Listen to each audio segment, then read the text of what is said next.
Alors c'est vrai que suite à un tweet qu'on a reçu, on a pris conscience des chiffres et de l'urgence de la situation. Et c'est vrai qu'on nous interpelle, on dit bon, qu'est-ce qu'on va faire? Et surtout, quelles sont les conséquences? On se retrouve après à un sujet de Ilyes Sabrini.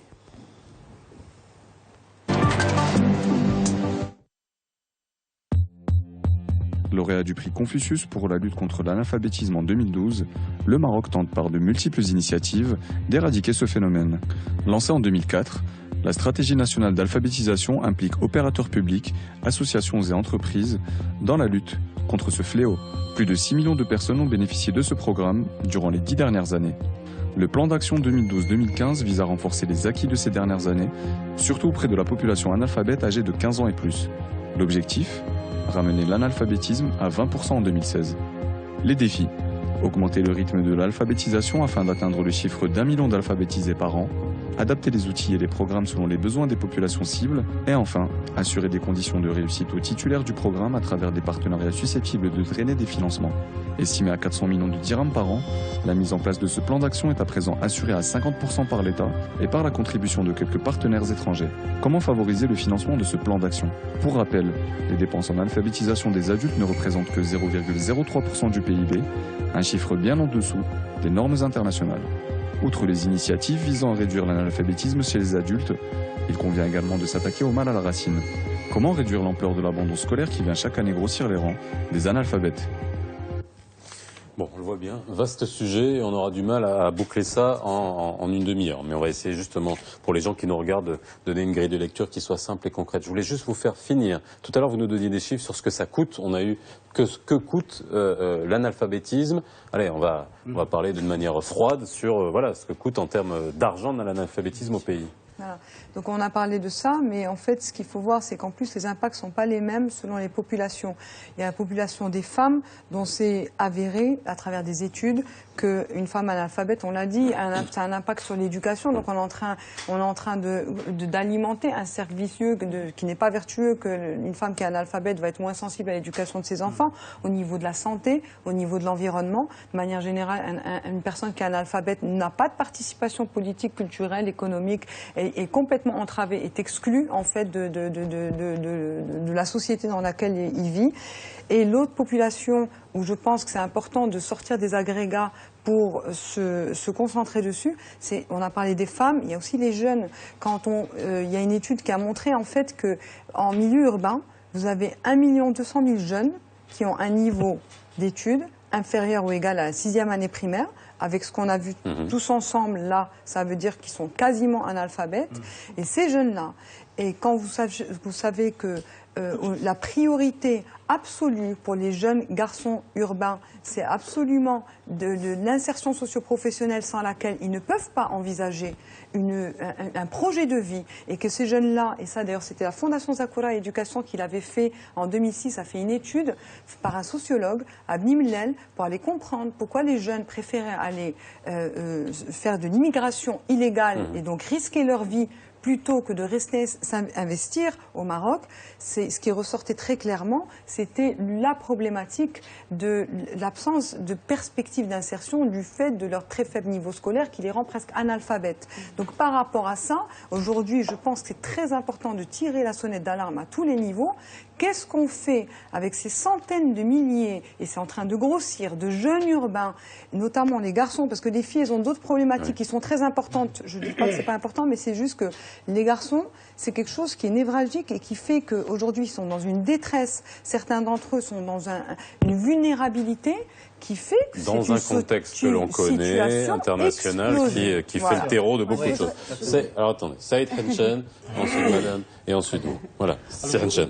Juste pour compléter ce que vient de dire Madame, je dois dire tout d'abord que le fait d'être analphabète, c'est une tragédie. Parce que lorsqu'on est analphabète, il y a de fortes chances, lorsque vous êtes analphabète, il y a de fortes chances que vos enfants le soient. Ça, la littérature internationale. Non, ça, on a une étude. Il est unanime. En plus que la femme, hein, c'est vrai que le chiffre est édifiant. Surtout lorsque la maman est analphabète. Et surtout lorsque vous êtes analphabète, au-delà des aspects économiques, vous ne connaissez pas vos droits. Vous ne connaissez pas vos droits à la santé, vous ne connaissez pas vos droits à l'éducation, vous ne connaissez pas vos droits à une vie digne. Donc vous Et ne en pouvez tant pas. que citoyen, Et en tant quand que on parle des citoyen, vous ne élections, pouvez pas. Vous ne des pouvez choses pas qui sont- choisir. Vous ne pouvez pas choisir l'homme politique ou le parti politique qui va vous représenter le mieux, selon vos aspirations, selon le monde que vous rêvez, et ainsi de suite. Sur les aspects purement économiques, au-delà de l'effet, est-ce que l'effet il est de 1%, il est de 5%, de 2% sur le PIB, là, il y a matière à discuter, je pense que nous n'avons pas le temps. Mais de toutes les manières, là aussi... C'est quand même important. Non, c'est important, mais est-ce que c'est 1% ou 2% Ça, il faut encore travailler. L'important est de savoir si ça a un impact ça a un sur le impact. Ça a un développement du impact. pays. Je vais vous résumer la situation. Je vais vous Rapidement. résumer la situation Pour très vous rapidement. passer la parole à Pour tout vous le dire monde. là aussi, je veux dire, toutes les évaluations internationales, la littérature internationale nous dit de façon extrêmement unanime, presque unanime, que pour qu'un pays puisse émerger et se développer, il faut une action du point de vue du capital humain, indépendamment des autres actions. Il faut agir sur deux canaux. Premièrement, sur la durée, moyenne, le niveau de scolarisation sur la population, et ensuite sur sa diffusion, et sa diffusion de façon égalitaire, selon des principes d'équité que l'on peut discuter, et qu'une société, à un moment donné, peut choisir. Donc il y a des effets économiques extrêmement visibles, parce que l'analphabétisme contribue à réduire la durée d'éducation et contribue également à accentuer les inégalités d'éducation. Rita Khadija. Enfin, non, mais beaucoup de choses intéressantes. Moi, je voudrais revenir à cette question du coût parce qu'il ne faut pas l'analyser de façon unilatérale. Oui. Il y a vraiment une dimension multiple par rapport à ce coût. Parce qu'un analphabète produit un enfant analphabète. Un analphabète produit un enfant qui va vivre un échec scolaire parce qu'un parent qui est analphabète ne peut pas suivre la scolarité de son enfant. Donc, n'est pas un appui pour son enfant. Donc, généralement, cet enfant va vivre un échec scolaire, puis un décrochage scolaire. Alors, déjà là, ne parlons pas déjà de l'analphabète qui ne produit pas de valeur économique. Donc, ça, c'est déjà une perte. La deuxième perte, c'est qu'un enfant qui redouble dans notre système est aussi une perte d'argent parce qu'au fait, on crée, on est en train de prendre la place d'un autre enfant. Mais au fait, un enfant qui reste et qui redouble et qui décroche par la suite fait que finalement, on n'a pas de coût économique qui va arriver. Donc, une maman alphabétisée peut produire... $1 investi sur une maman alphabétisée peut produire $17 de valeur économique. Donc déjà là, alors le coût social, ne s'arrête pas à ça. Le coût social aussi peut être calculé sur la base des externalités négatives que crée le fait qu'un jeune qui est vulnérable, aujourd'hui, se met à la délinquance. Et donc, le coût social de pouvoir prendre un enfant qui est marginalisé ou un jeune qui est marginalisé, ça aussi, ça a un coût. Alors, si vous vous dites en amont, comment est-ce qu'on peut investir, combien on veut investir, je pense que dans les données qui nous ont été partagées avec nous, il y avait une question de 2 milliards. Ben, je peux vous dire que le coût est certainement 10. Alors combien ça coûte, d'alphabétiser un individu? Normalement, c'est entre 1000 dirhams et 1500 dirhams. Pour alphabétiser. Non, mais sur quelle durée? Sur un an. Par an. Oui. Par an. Mais j'aimerais revenir un petit peu sur le coût. Je vais dire que, en plus de la problématique des jeunes analphabètes, qui sont bien sûr, c'est là où les terrorismes, le problème d'insécurité, et c'est un problème social aussi de sécurité, ça vient des jeunes analphabètes.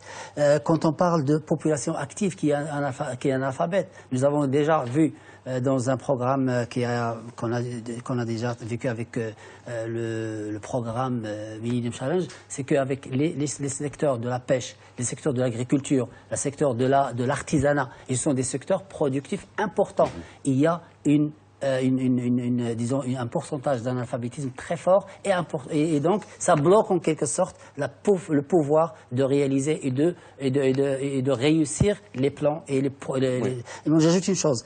S'il vous plaît, même dans la fonction publique, regardez, même dans la fonction publique, dans une étude en 2006, montre que dans la fonction publique, on a des analphabètes. Alors comment voulons-nous, avec une situation telle que celle-ci, pourrons-nous aller de l'avant dans l'économie, dans notre travail, dans notre politique. Alors, je suis désolée, je vais encore revenir sur ce sujet parce que pour moi, on n'en parle pas du tout assez et que c'est absolument magnifique que vous nous donniez l'occasion de les faire. Non, c'est les jeunes. C'est que les jeunes qui sont analphabètes, il faut savoir une chose, c'est que, vous savez, on parle souvent des diplômés chômeurs, les diplômés chômeurs. Quand vous voyez les statistiques qui sont sorties dans une étude de la Banque mondiale de 2010, qui montre que dans le camembert de répartition de la population jeune de 15 à 29 ans au chômage, vous avez 19,3% de ces jeunes, 30,9% de ces jeunes, donc le total 50% qui ont sans niveau scolaire ou primaire. C'est-à-dire que dans la masse aujourd'hui des chômeurs, 50% ont un niveau scolaire inférieur ou égal à la 6e année primaire, alors que le taux est de 4,7%. Ça, c'est ceux qui sont au chômage. Donc ce sont ceux qui sont le plus impactés par le chômage. Après, il y a ceux qui sont inactifs et ceux qui sont en sous-emploi, dans la précarité, sans contrat, sans informel, et ceux-là, il y a des statistiques qui montrent que moins vous avez un niveau d'instruction, c'est-à-dire plus votre niveau d'instruction est faible, et plus votre taux de précarité, de sous-emploi et d'inactivité est élevé. Donc on voit directement dans les chiffres l'impact catastrophique que cet analphabétisme produit sur les jeunes et le fait qu'on leur laisse aucune chance dans la vie, aucune perspective de développement. Alors j'aimerais vraiment vous lire des tweets et des réactions Facebook parce que ça nous permet d'illustrer, il nous reste 15 minutes, ça nous permettra de commenter certaines choses. J'ai Smaïl qui a envoyé un message Facebook avant l'émission et qui est, bon, c'est un peu édifiant, je vais pas le lire en entier parce qu'il est un peu long, mais en gros il nous dit « Être analphabète, c'est quoi ?» Déjà, est-ce que c'est une personne qui ne sait ni lire ni écrire, ou est-ce qu'une personne intelligente et douée est considérée comme analphabète si elle ne sait pas lire et écrire? Et j'ai vu dans ma vie des gens extra intelligents, mais ils ne savent pas lire ni écrire, et ils sont bien insérés dans la société.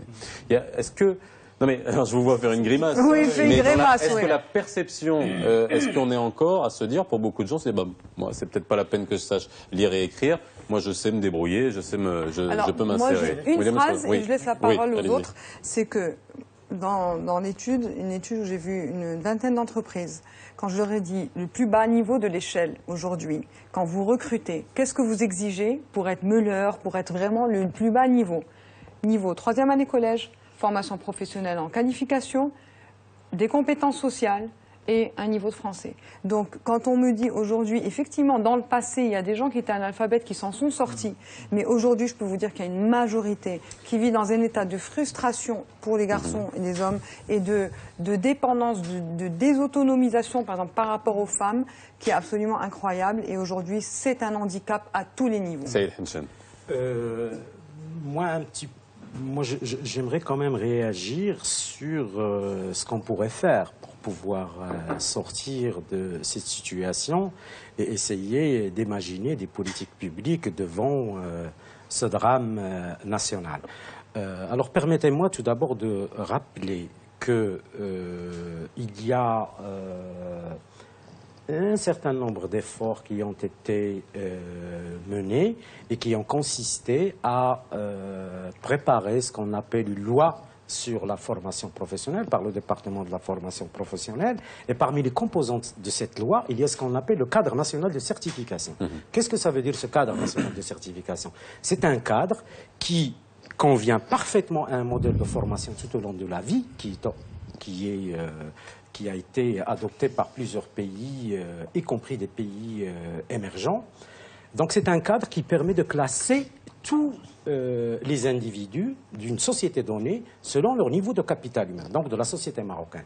Aujourd'hui, pour tout ce qui est alphabétisation, tous les débats a porté sur le fait que les individus qui sont alphabétisés, il faudrait qu'ils soient classés au premier niveau. On a appelé ça le niveau 1 ou le niveau 0, si mes souvenirs sont bons. Pourquoi c'est un enjeu important, ce cadre national de certification? C'est très important parce que ça va leur donner le droit de pouvoir intégrer, soit lorsqu'ils sont jeunes, le système d'éducation nationale, selon des formules que l'on peut imaginer, ou bien lorsqu'ils sont un petit peu plus âgés, de pouvoir certifier leurs connaissances techniques, parce qu'il y a des gens, il y a des menuisiers, il y a des boulangers, qui ont des compétences, qui ont des compétences, mais qui ne sont pas, voilà, D'accord. qui ne sont pas je termine juste, qui ne sont pas, voilà, qui ne sont pas socialement reconnus. Donc, il y a le cadre national de certification, il y a une commission nationale qui est prévue par cette loi sur la formation professionnelle, qui va faire passer des examens et reclasser ces individus selon des niveaux qui leur permettent d'atteindre, je ne sais pas, un niveau ouvrier spécialisé, niveau technicien, et ainsi de suite. Oui. Je pense que c'est très très important. On a bien compris. D'insister S'il vous plaît, juste pour encourager ça, de ce qu'il y a à faire, de l'implication, parce que c'est vrai que j'aimerais savoir, il y a la société civile, il y a l'État, il y a les pouvoirs publics, les ONG, et voir de quelle manière tout ça s'imbrique. Juste, j'ai Rachid qui nous envoie un tweet qui nous dit les entreprises qui emploient des milliers d'analphabètes doivent entrer dans le jeu au lieu de se préoccuper uniquement du profit.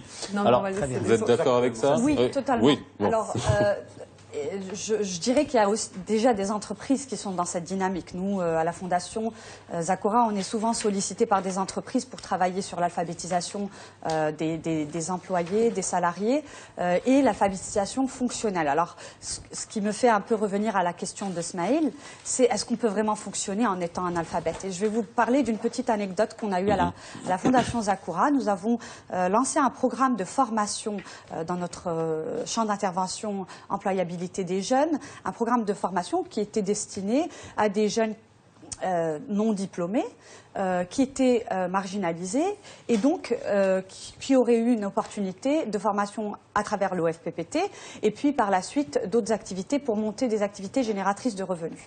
Je peux vous dire que nous avons vraiment souffert parce qu'on n'a pas vu cette composante de désalphabétisation, parce que ces jeunes n'étaient pas capables d'écrire 1, 10, 100, alors 1000. Comment est-ce que vous voulez alors, pour certaines étaient dans la confection industrielle, les autres étaient dans la mesurerie bois. Ils ne savent juste pas mesurer et lire un mètre, comment est-ce que vous voulez déjà qu'il soit efficace? Donc ça, c'est pour l'anecdote. Vous mettez des messages un peu erronés quand on parle de un analphabète, il peut toujours s'insérer, peut-être c'est vrai dans le passé, peut-être dans une société un peu traditionnelle, etc. Mais maintenant, et surtout dans l'avenir, il ne sera pas possible d'accepter quelqu'un, ou qu'il s'accepte d'ailleurs lui-même, qu'il soit analphabète. Ça d'une part. D'autre part, j'ai écouté des émissions avec des personnes vraiment bien éminentes, qui sont bien écoutées, qui disent les gens qui s'intéressent, qui parlent de l'alphabétisme, c'est eux qui sont analphabètes. Alors que normalement, on doit s'intéresser. Bon, je vais pas quand même. Je vais vous dire, normalement, mais c'est ce que je veux dire. Ce que je veux dire, si vous le permettez. D'abord, c'est la question. Parce qu'on doit parler de qui intervient. Oui, on a besoin des sociétés privées, des entreprises privées. C'est important. Leur contribution maintenant ne dépasse pas 2% des efforts qui se font. Alors, il faut passer par quoi? Il faut passer par des lois? Il faut passer aujourd'hui, il y a des labels RSE. Alors, normalement, maintenant l'Agence nationale de lutte contre l'alphabétisme. Déjà, le gouvernement a mis en place cette agence. Cette agence, le chef du conseil d'administration, c'est le chef du gouvernement. Et dans le conseil d'administration de cette agence, normalement, tous les secteurs publics sont représentés. Il y a la CGM, c'est-à-dire l'entreprise, et il y a aussi la société civile. Donc, tout le monde, si on arrive à mobiliser tous ces intervenants, on peut arriver. L'agence prépare maintenant un plan qui va être bien sûr validé par le Conseil. Et quand on dit validé par le Conseil, ça veut dire par tous ces parties prenantes dans le Conseil. Et c'est à chacun de ces partis qu'ils prennent sa responsabilité. C'est une responsabilité de tout le monde d'ailleurs. Moi, je pense qu'aujourd'hui, on n'a pas assez, pas aujourd'hui sur le plateau, mais au Maroc, on ne parle pas assez de cette problématique et il n'y a pas assez de contre-pouvoir pour faire une pression. Parce qu'aujourd'hui, je pense que la réactivité politique, elle est trop lente par rapport à cette urgence. La loi a été créée il y a plusieurs années, en 2007, si je ne me trompe pas. Elle a mis des années à voir le jour. Ça fait plusieurs années qu'elle est encore en train de se mettre en place. C'est pas, je pense qu'il y a une volonté opérationnelle, mais au niveau politique, je pense qu'il y a vraiment à ce qu'il y ait une prise de conscience pour qu'on prenne les choses en main et qu'on mette les paquets pour régler ce problème-là en amont, parce que tant qu'on n'a pas réglé le problème de l'éducation, comme on a vu pendant une demi-heure tout à l'heure, ça sera toujours un flot d'analphabètes qui va continuer à être alimenté, et en aval pour s'occuper de ces jeunes-là, ces millions de jeunes qui sont là, qui sont complètement désorientés, qui sont complètement vulnérables en détresse. Est-ce que vous pensez que les médias ont un rôle? On parle de nous, par exemple. Voilà, on parle de nous, on en C'était parle le aujourd'hui, message. mais il y a des... Bon, bah, on est là, on est en train d'en parler, on est là, mais de manière régulière, parce qu'on a des sorties de temps en temps, dès qu'il y a un rapport, et vous croyez quoi, que ça va faire pchit encore? On va attendre le prochain rapport dans 5 ans? Ouais. Je vous donne la parole. Vous avez 2 minutes. 2 minutes. Je vous coupe après. D'accord. Donc, même si c'est intéressant. Les médias, les médias, ils ont un rôle très très important à jouer. C'est ce que vous faites aujourd'hui et on ne peut que vous féliciter. Mais je voudrais revenir quand même sur la responsabilité des entreprises. Il est énorme. Et les entreprises doivent comprendre qu'ils ont des gains de productivité incroyables à avoir s'ils Il y a des secteurs particuliers, on a parlé du textile, vous avez parlé de la pêche. Je termine.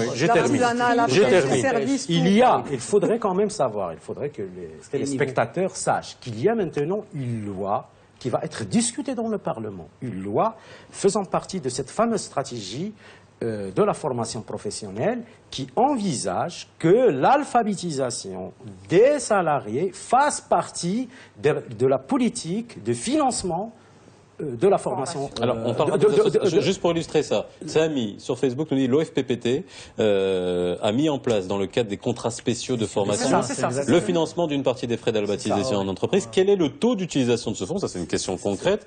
Pourquoi aucune communication n'est faite à ce sujet, alors que cela pourrait être un bon outil de lutte? Je peux vous expliquer pourquoi. Oui. Parce que j'ai travaillé sur le sujet. Je peux vous expliquer pourquoi. Parce qu'il y a eu tellement de problèmes avec les contrats.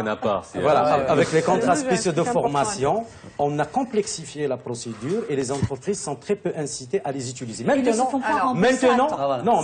il y a la nouvelle loi. Non, je dois le dire parce que c'est important. Dites-le, mec. Alors, maintenant, il y a la nouvelle loi. Il y a une nouvelle loi qui va être discutée, une nouvelle loi sur la formation continue qui va être discutée dans le Parlement. Et parmi les objectifs de cette loi, c'est de dépasser tous les inconvénients des contrats spéciaux. Il y a eu un colloque spécialement dédié à la problématique de pourquoi les entreprises font si peu d'efforts en matière d'alphabétisme. Il y a une étude qui a été faite, il y a un colloque qui a été organisé avec les bonnes pratiques, les associations d'ailleurs, les entreprises qui ont été alphabétisées par divers organismes, dont la Fondation Zakora Éducation. Et là encore, donc il y a beaucoup de freins à tous les niveaux. Et les contrats spéciaux de formation, ce qui est ressorti de la part de tous les acteurs, c'est que c'est très très long administrativement et c'est tellement long que ça décourage toute entreprise de faire la démarche. Mais pas seulement, il n'y a pas que ça, qu'il y a énormément de freins aussi administratifs liés, disons, à l'intermédiation de l'agence, etc. Mais aussi que c'est d'une complexité sans nom de mettre en place un programme d'alphabétisation en entreprise. C'est d'une très grande complexité et que même ceux qui étaient animés d'une très grande volonté au plus haut niveau, c'est-à-dire au niveau du PDG, ça ne s'est pas fait sans beaucoup de déperditions et beaucoup d'efforts. Donc les entreprises attendent aussi d'être encouragées. Moi, je voudrais réagir par rapport à ça. En fait, je pense que vous avez parlé de quelque chose tout à l'heure, la RSE, la responsabilité sociale. Il y a un label qui a été lancé par la CGEM. Il y a, je crois, une bonne vingtaine d'entreprises qui y sont. Je pense qu'aujourd'hui, il faut agir là-dessus et dire déjà les entreprises doivent prendre en charge. Après, je rejoins Mounia sur la complexité. Parce qu'il ne suffit pas d'avoir le label RSE, mais il faut aussi vouloir être RSE. Et ça, c'est quand on vient et on vous donne une programmation pour vos employés, ne nous dites pas il faut les faire en dehors des horaires de travail. Il y a tout un problème de logistique, après les groupes, après voilà, non, finalement on va faire moins. Donc il va falloir y avoir une volonté des acteurs des entreprises. Mais assez des entreprises, il y a les ONG qui font un travail formidable aujourd'hui qui manquent de moyens aussi. Alors oui. Elles sont à 48% maintenant. 47%. Oui, 48%. Enfin, des chiffres dont c'était 40%. Pour les chiffres, on a eu tellement de chiffres aujourd'hui que ça veut dire. Non, c'est la moitié en fait. Des actions, 48%. Elles font la moitié. Elles font la moitié. Bon, des actions d'alphabétisation. Il faut comprendre ça, c'est pas important. C'est vrai que la contribution des associations est la plus forte, la plus forte. C'est normal ça? Mais c'est normal parce qu'ils sont subventionnés, je dis. Il faut dire ça. Mais moi je parle. Attendez. quand je parle des chiffres, ce sont les associations qui sont subventionnées par l'État. C'est vrai qu'il y a des problèmes dans le paiement, etc., des retards, etc. Mais quand même, mais dans le montant aussi, je suis d'accord. Il faut quand même. Mais leur intervention est importante, il faut l'encourager. Il faut la fortifier encore. Et il faut revoir peut-être le coût, c'est-à-dire le taux de financement, revoir un peu les procédures, et tout cela, l'agence travaille sur ça. La force des associations, pour expliquer votre question, la force des associations, c'est très simple.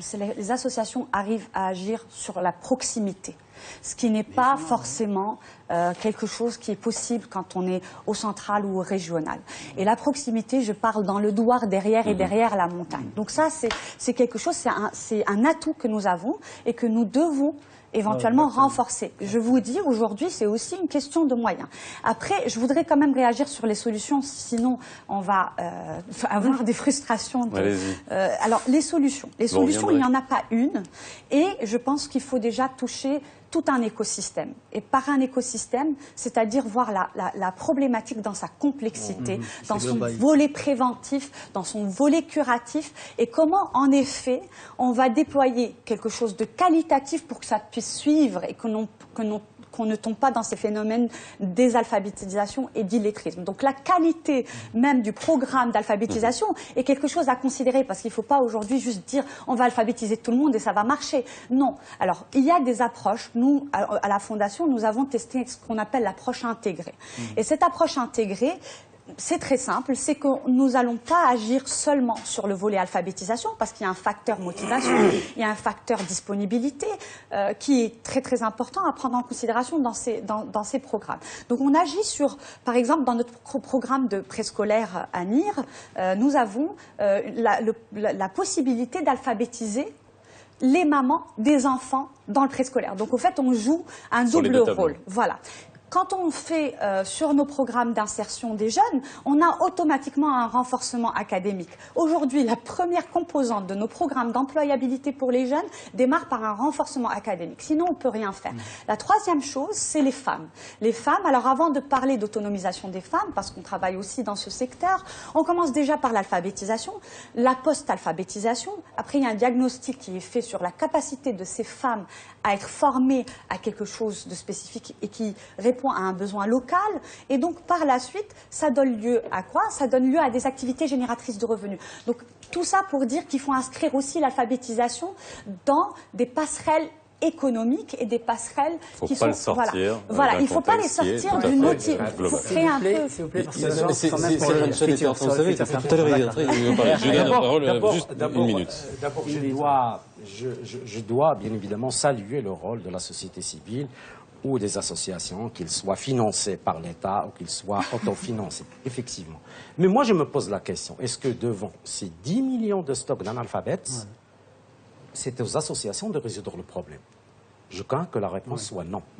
Il faudrait que ça soit l'État selon des modes d'intervention je veux dire, qui ne sont pas nécessairement bureaucratiques. Je ne sais pas si on a le temps, mais on n'a pas le temps. On n'a pas le temps. Je vais vous dire pourquoi, parce qu'il me reste moins d'une minute. Et ça tombe très bien. Non, s'il vous plaît, on est en direct. Vous savez, on est en direct et on est obligé de rendre l'antenne. Vous reviendrez sur ce plateau. Il me reste moins d'une minute. Je veux vraiment lire par rapport à ce que vous avez dit, sur la responsabilité de l'État. Samira nous envoie un message sur Facebook et nous dit l'analphabétisme touche largement 80% de la population rurale. Bon, c'est un chiffre que donne et c'est sa perception, et ne peut être éradiqué que si l'État s'attelle sérieusement à ses tâches en créant des internats, des cantines et en interdisant le mariage des mineurs et surtout en supprimant les classes à 50 élèves. Bon, je vous prépare à réagir parce que sinon on repart sur un débat. On repart sur un débat. Non, je dois rendre l'antenne. Je vous remercie d'avoir été avec nous pour ce débat. Vous reviendrez parce que je pense que c'est un vaste sujet. On n'a pas fini. Vous inquiétez pas, on rajoutera 60 minutes pour comprendre. Ça en fera 120, ça en fera 180. Quant à vous, je vous souhaite un excellent week-end, une excellente soirée sur Média TV avec des images exclusives des camps de Tindouf ce soir. Donc n'hésitez pas à rester avec nous sur Média TV. Excellent week-end. À lundi.